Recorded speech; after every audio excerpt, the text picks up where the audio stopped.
Hello, everyone, and welcome back to another episode of the Small Town Entrepreneur Podcast. I'm your host, Claire Bouvier, and this one is for all the listeners out there that might find themselves feeling super under the weather, whether it's a cold, it's a flu, something's happening in the coming months.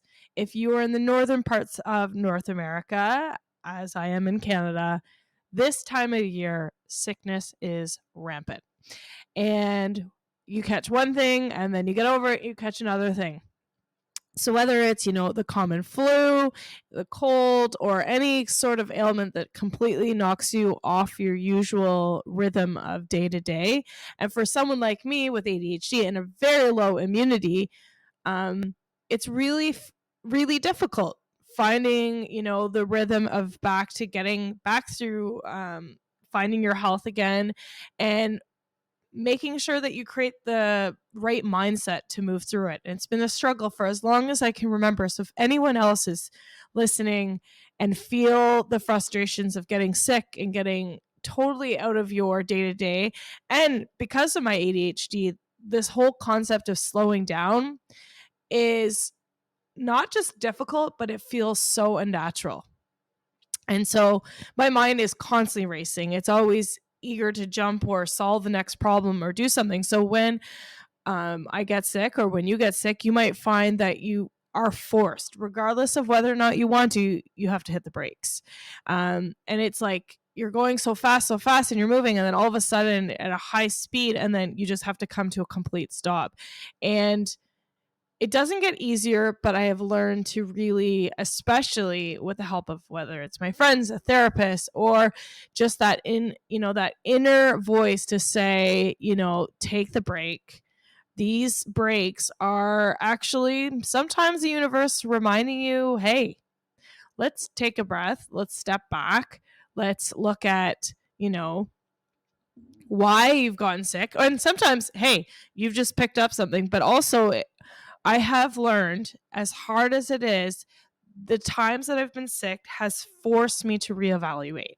So it's given me an opportunity to rest, but while I'm resting, I have the opportunity to reflect and to grow in different ways, even though it can be so frustrating. And I've fought through it for many, many years, and I still to this day fight through being sick. But there has been a lot of changes and perspectives when I'm sick, because I've realized that it can be a positive thing if we acknowledge what's happening. There was a book I've quoted many times, but one of my favorite is Atomic Habits by James Clear. And he talks all about the compound effect of, making really small habits and actions. And so when we've really focused on creating these habits and these routines in our lives, as soon as we get sick, this usual habit or this routine is completely disrupted. And as much as this can be a really hard thing, so when we get better, it's hard to get back to it. But sometimes what I've recognized is that we've created these habits or these routines, whether they're good or bad. I find when I'm sick, I force myself to reevaluate, is this habit good? I know a recent habit that I started doing was, reading on my phone at night and getting into this rabbit hole, when really that's activating my brain. And there's all this research, on the circadian rhythm and the blue light and activating it. And so, when you're sick, you're like, well, my head hurts. I just want to, just quiet, look at a candle even. And so I've started to, in the last couple nights, nothing major, but it always goes back and be like, when I was really little, I had the best sleeps because, you'd read your book and you journal and you would go to sleep.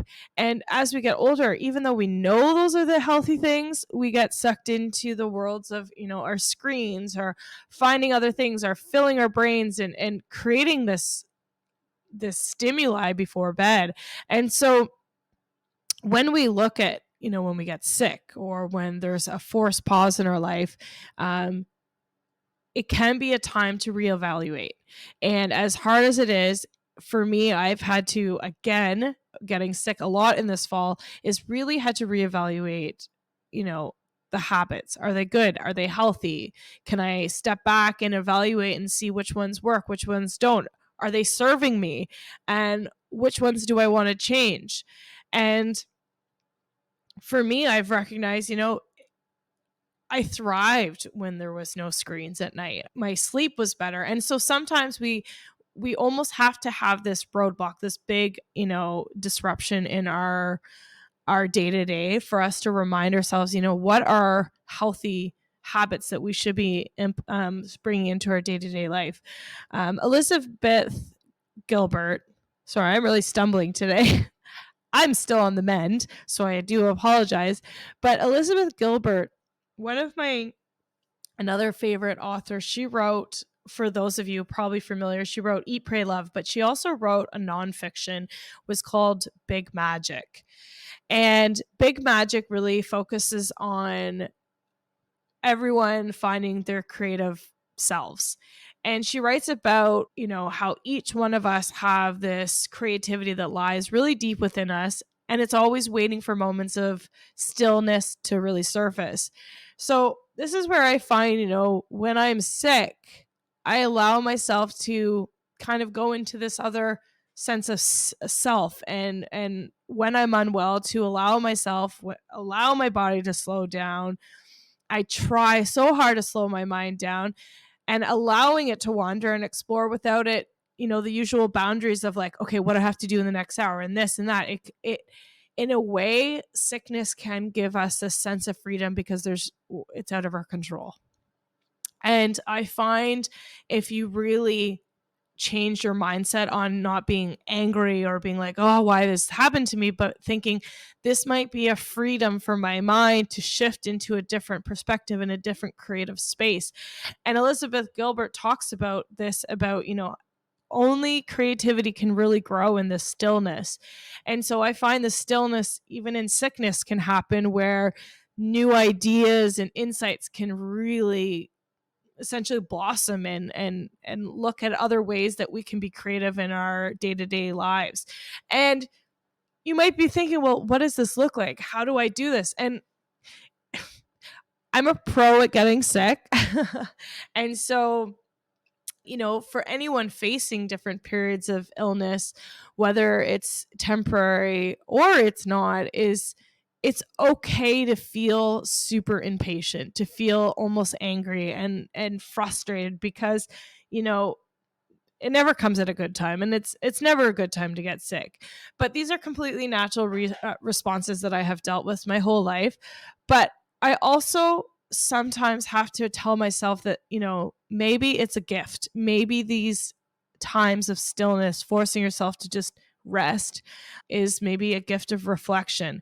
And so there's a couple things that I have really tried to work on, so far from mastering, but it's things to consider if you're over the next few months going through some sort of illness, or it disrupts your day. I want you to try and change the mindset that you typically have, and maybe you already do this, and congratulations, please give me and that sounded totally not sincere, but I really mean it. Congratulations. Tell me how you move through your sickness. Some people are way better than others, especially myself. I become so impatient and frustrated. So things I have tried to remind myself, and thank goodness for good friends, therapists, and just these moments of reflecting when I was little, how I would heal, is that the first one is just being mindful of your situation. So even if it's as simple as when I'm sick, I get anxious because I'm thinking, oh my gosh, I have to do this and this, and I have to cancel, and I have to say no to these different people. But as simple as it is just taking the time to focus on your breath and either have a meditation, some sort of prayer, some sort of mantra, some sort of whatever you tune into, something outside of yourself, to remember, okay, this is temporary, this will pass. And I started doing actually the Wim Hof 10-minute meditation. And it's really helpful. It's almost focuses around holding your breath and disrupting the breath, especially when we're anxious, which can create even illness further. And that kind of disrupts it. And I found it's been really helpful. And through doing this mindfulness, by being present, accepting what's happening, it does reduce 100% through the breathing, and reduces your stress and anxiety and enhances everything that's happening around you. That self-awareness, the sounds, the smells, and allows you to be in the moment. And someone with ADHD, it's crucial. I have to have something guided. I have to have something that I follow, because it really helps manage that restlessness that I feel, or the impulsivity to try and do something. And so just try to being helps. So having something that allows you just to reflect back on the breath and just be in the moment is super helpful. The other thing I like to do is, when you're limited, is sometimes you don't take the time to set aside during a busy day to sit down and maybe listen to a song or write in your journal, or painting might be hard from the bed, but doing something, drawing something that just slows down everything and allows you to tap into this. I used to draw all the time. I used to journal every single day. And then we get caught up in the day to day and the things we have to do. And, by being sick in this fall, I've started journaling again and realized, just getting something on paper, reflecting, it really does help slow down and allows for this personal self-expression. And if you read Big Magic, the power of being able to self-express, and these are one of the things, I talk a lot about artificial intelligence and automation and tools, but AI can't do this for you. This is what you have to do. Just you and your creative self trying to find, this new path of creativity, problem solving skills in a different way. It's going to also boost mood and provide a sense of accomplishment when you're sick. So maybe drawing something, listening to a song, exploring something that's therapeutic and something that's outside of what you would take the time in a busy schedule. Having these mental escapes is so important. And it reminds me that, when we're not just sick, when we're healthy, to have these moments, because it will prevent, us from getting really stressed out. So think back a time that you have done this, or maybe this is the first time. Start writing. The power of journaling. There's a great journal if you're starting out. I have always used, and I still have, and I come back and it guides me. It's the 5-minute journaling. And we call this gratitude journaling, but essentially it walks you through morning and night, the things that you want, how do you want to see the day, and it's just focusing on the things you're really grateful for.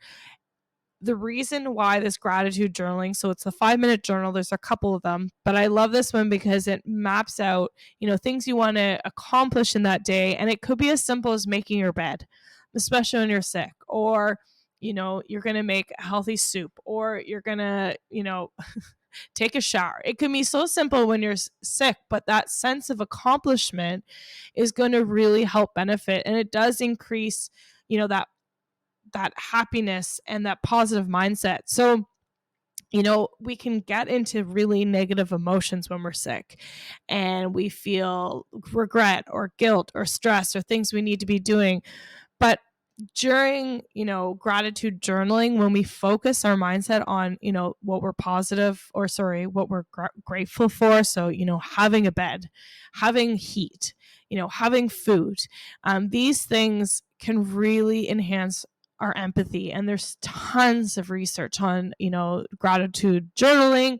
And something I've been passionate about is making sure that we really sit down and we focus on gratitude, what we are grateful for, even in this tough moment.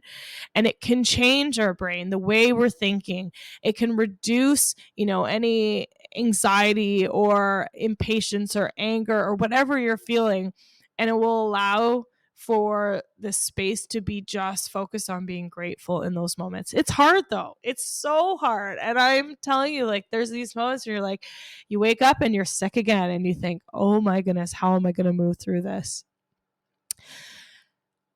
The next thing I like to focus on is, or not the next, but something I think when you're sick, you have to, especially as an entrepreneur, if you're sick, the, if you're a solopreneur and the business relies on you, what happens is that you have to put everything on pause. You're not making money, you're not moving forward in your business. And so having to cancel your calendar and plans and what was moving forward can be quite stress inducing.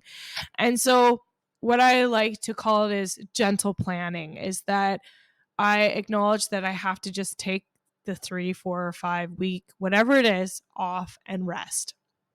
And create a very gentle schedule. So saying, okay, when I'm better, these are the things I'm going to do, because you can't, you're not be able to continue with your regular schedule, but it allows you to have, a sense of purpose and direction for when you are healthy.